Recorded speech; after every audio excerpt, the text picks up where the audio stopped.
Dave, how are you? I'm good, Ken. Are you the journalist of the group? Yes, you can trust me.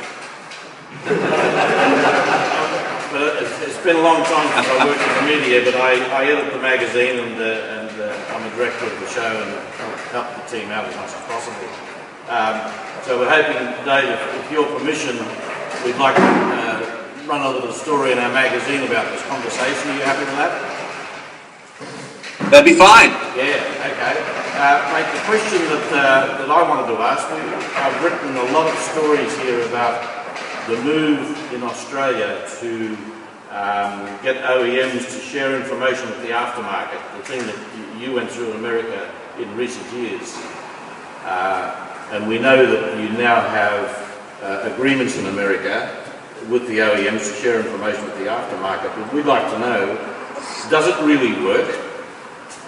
It's really not going very well here. We've got an organisation here that is representing all of the industry, and they've done a great job to bring them all to the table. They have a voluntary agreement that is not going very well, so we're hoping that if it keeps going this way, the government will have to mandate that the OEMs must share information with the aftermarket by the end of this year. That's going to happen. So we'd like to know if it really does work in your country, the agreement you have. And as a secondary question, I'm not familiar with this, but NASTF, the National Auto Service Task Force, that you've got there, they are making claims that it's a government agency apparently providing the service embodied in their claim. Automotive service professionals employed outside the OEM franchise system have the information, training and tools needed to properly diagnose and repair today's high-tech vehicles. Is that really working and worthwhile? Maybe you can explain that to us. So over to you, mate. Yeah, good question, Ken. Thanks for asking. You know, I know this is going to be really hard for you guys to believe it, but Americans sometimes take our liberties for granted. We're very blessed to have very aggressive, very effective NASTF, National Automotive Service Task Force, Automotive Service Association, MEMA, which I forget the acronym, but I've met some of the lobbyists in Washington, D.C. I'm not sure how your parliament and everything works in Australia. You know, you're a democracy like us. That's why we're allies. But so many techs I run into, Ken, they just have not even heard of NASTF, let alone OEM One Stop. And I know OEM One Stop is what I tell every class I do, even if I'm doing a service advisors class or air conditioning. I just did a series of EVAP class last week, and next week I'll be doing a series of service advisor classes. I tell every one of them, make this a favorite on your computer. OEM, the number one, the word stop.com. And in the US, that gives you access to all of the service manuals, schematics, downloaded calibrations for J2534. And as many of the OEMs have seen the handwriting on the wall for the US market, they have already allowed, like General Motors, now granted only the firmware and the DrewTech J2534 devices will work, but General Motors Tech 2, the GM MDI, the replacement for Tech 2, all can be done through your laptop with a J2534 universal pass-through. Toyota will work with anybody's J2534. If you've seen the Motor Age and those other magazines, the Drew Technology ads. By the way, does anybody have a J2534 down in Australia? All right, see a hand go. Yeah, usually more than 2 or 3. Yeah, you typically in a group your size. In the States, we're lucky to have 1 in 30 people, 30 shop owners raise their hand when we do a class.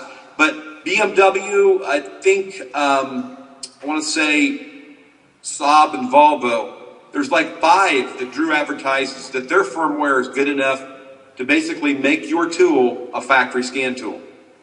And, you know, so I think the handwriting's on the wall, but I was so shocked when I saw your question, Ken, because I'm thinking, well, it's the same way all over the world. but evidently not. Can you not get to AC Delco Tech Connect or FordMotorCustomers.com and look at the factory schematics?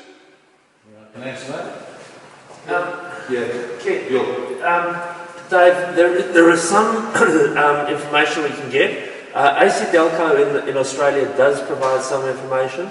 Toyota provide information after 2010, but it's not complete. We can't use the J tool on Toyota in Australia.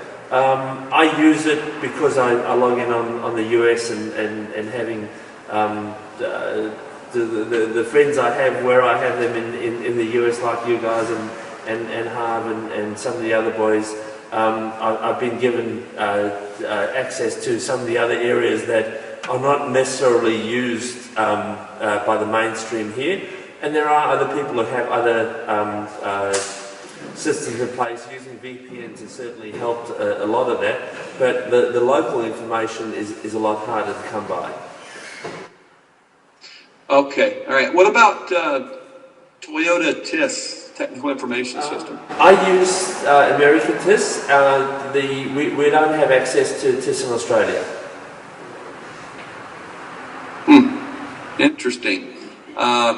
So it must just be the OEMs only do it when they have to. Exactly, exactly. And I actually reached an epiphany this weekend because one of the boys introduced me to a self-study program through VW, which, you know, one of the things that Toyota had said, I think it was the Toyota had said in Australia, was that it's all very well we're giving you these manuals, but you don't know how to use them.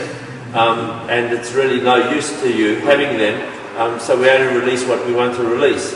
And after seeing the self-study program, I now understand what they're saying, that we really need both sides of the information, the information on how to use it, as well as the information on how to pull it apart and put it back together. Right. Wow, that is definitely eye-opening for me to realize that, you know, like I said, we've got some freedoms, and the rank and file tech doesn't know, and they bang their head against the wall when Mitchell or Aldana doesn't give them the information that they're wanting. They've got a mistake in a schematic or something, and it's like you got the factory stuff right there. It's $25 American for a 2 or 3 day subscription. Dave, you talk about Mitchell and Aldana. We don't have Mitchell and Aldana in Australia. The information services that we have, I don't know how I could even try and describe to you what it is, because it's, I would have to give you access to what we have, and you will look at it and you will cringe. It's like the Dark Ages. Mitchell and Aldana are just so far ahead of what we have, and any of the guys who are here who don't know what Mitchell and Aldana is, or haven't had access to Mitchell and Aldana, it's a different mindset. It's kind of like having the information on the bonnet that tells you check your ignition timing, but it doesn't tell you how to check your ignition timing. That's kind of the closest analogy I can give to you, whereas I know that Mitchell and Aldana are replicas of factory information, Aldana more so than Mitchell, but Mitchell's wiring diagrams are 10 times better than Aldana because it puts it in a way that you can understand easily because of the colour coding and the actual colour changing rather than putting it in the original schematic. So it's very hard to describe what the limited information that we actually have as a rank and file. We tend to reverse engineer. Well, aside from cars that are unique like the Holden and, I don't know, maybe an India TaT or whatever it makes its over down under, you have a Toyota Corolla other than right-hand drive. Isn't it pretty much the same animal? Yes. So what's stopping you is the fact you do not have an American or Canadian, North American website or address to set up a account? What's stopping us is US credit card. If we had a US credit card, wouldn't be a problem.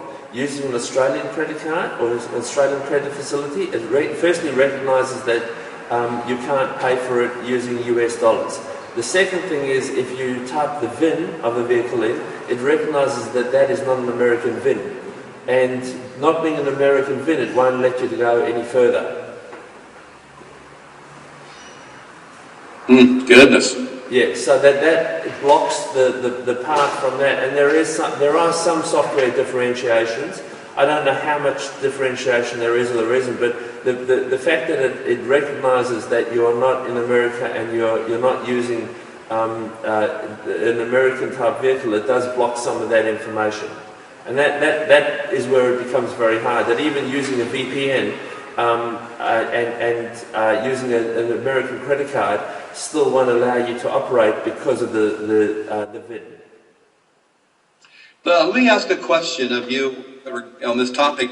The relationship between the independent aftermarket in Australia and the OE dealers, is it mixed as far as amicable, cooperative, and then once in a while a little competitive, or is it dog eat dog pretty much across the country? It's pretty much dog eat dog. There are very, very, very, very small pockets where a dealer needs one or two techs in an area to do work for them, and those are probably the only ones that actually have an amicable relationship.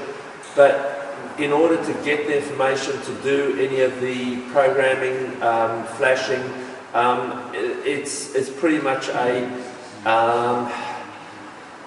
cash-based system, all under the radar, because it's the only way that it happens. There is limited information where I'll explain something to you that through NASTEF and the securities licenses, in order to do keys, that is all above board in America. In Australia, you need to have a securities license in order to operate and do key coding and key lock systems. So you need to be a registered locksmith. In order to be a registered locksmith, you need to be registered that you don't have a criminal record, that you have a police clearance, and you're then able to then do keys and locks and coding. That's very nice, except that all the software and the key coding systems are all re-engineered, or if you like to put it in blatant terms, stolen. So you've got somebody who's licensed by the police as an upstanding, doing the right thing person using stolen software, and that's the way the system works. Oh gosh, this sounds like front. Yeah, we have that Associated Locksmith of America, ALOA, and you go to NASTEF and read about it. There's even a video tutorial, and I've taught classes for, I think, Gil, you may know G. Trulia. Yeah, you met him at Up Your Voltage #1. Actually, I had drinks with G about 3 weeks ago. I took him out to a bar because he was down in Queensland for ATRA, for the automatic transmission. He was here with Dan Sullivan and I've lost his name now. Wayne. Sorry? Wayne Colonna? Wayne Colonna. Wayne Colonna was out here, and he brought G with him, and G and I had a lovely couple of days, so it was great. I'll probably see him in a couple of weeks at Apex, in SEMA. Yeah, well, that's unfortunate that you guys are kind of redheaded stepchildren then of the OEs and down under. That's a real shame. I'm not sure what you could do other than get those lobbyists on your side, fellas. Yeah, that's kind of where our market is now. We're starting where you were probably 25, 30 years ago. Yeah, you'll get there. Trouble is, our lobbyists and whatever are all driving new cars that are probably government owned or whatever, so they don't give a shit.